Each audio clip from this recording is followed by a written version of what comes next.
Öz vaxtıda bəy qocanla tolğan saray, Gurbət besib, quruq söyləd, dalan boldi. Bir çağlarda bəzmi məşrəb qaynağan cay, Güllə tozub, dəl dərəxlə xazan boldi. Zər torusqı ümidçiklə bağlıdı tor, Gül pəncirlə, ot giyağı aşyan boldi.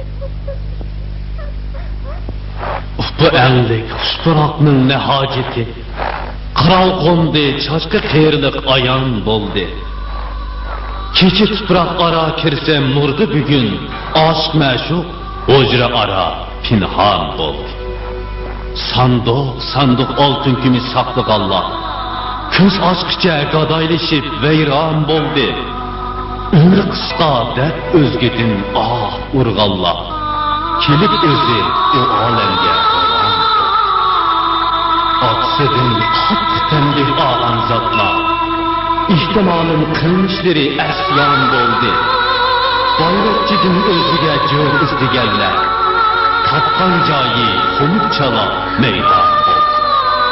Hadisini kiçik görüp kemi gəller, Kilit qoğub yatqa yeri zindan boldi.